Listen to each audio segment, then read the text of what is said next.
Well, markets last week cost a few sleepless nights for a bunch of you out there, and we know that.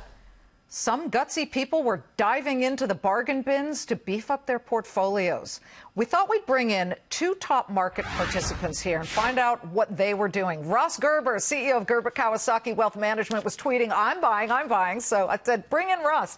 And David Joy, the chief market strategist for Ameriprise Financial, has, how much do you have now, David? I mean, it's billions and billions in assets. So I figured, get him in too. Ross, I'll start with you. I saw you tweet, and I said, all right, get in here. I need to know what you bought last week.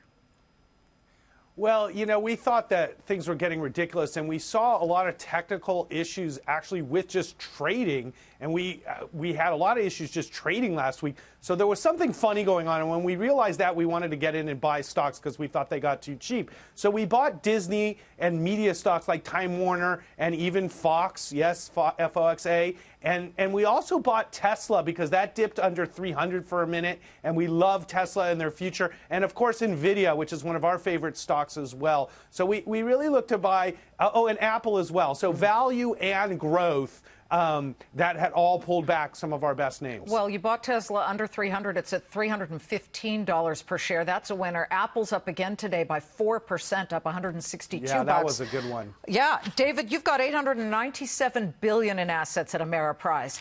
That's a huge chunk. What were you doing last week? Were you buying? Yes. In fact, on Friday, buying a little bit in the tech space.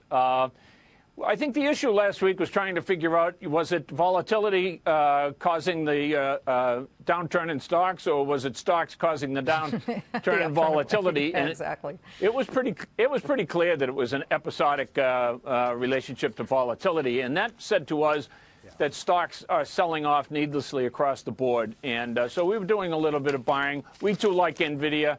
Celgene is a name that really got beaten up in the third quarter last year. We think it's cheap now going forward. And Home Depot is simply a play on the strong economy, which we think is going to take stocks higher over the course of this year from these levels. Well, all three of your picks are down today, marginally. But, yeah, when you love something at $229, you love it even more at $227, they like to say on Wall Street. I have to ask both of you, Ross, could what we're seeing today, this nice upswing, be a bull trap? And when I say that, I mean sort of a false signal that the trend that we saw last week of everything falling is suddenly reversed and now it's clear skies ahead. Ross, you first. No, I mean, look, the market is still a reflection of some sort of reality. It goes to extremes, but this economy is phenomenal. I mean, I have not seen things is good across the board without really seeing a lot of inflation and rates moving a little bit higher. These are actually good things that we've wanted for a long time. So I have to say, with tax reform getting passed and the way it's affecting business in such a positive manner and translating down to wages, we're very bullish on the U.S. economy moving forward. Okay. It's not a time not to own stocks. Bull trap or not, David? No, I think the market's headed higher from here. It's pretty clear. If you look at some of the other indicators, they're not falling out of bed at all here. And I think we're simply going to get back to the idea that fundamentals are strong, earnings are strong, and I think stocks move up. Well, they're moving up right now, gentlemen, and great to see you. Thank you both very much.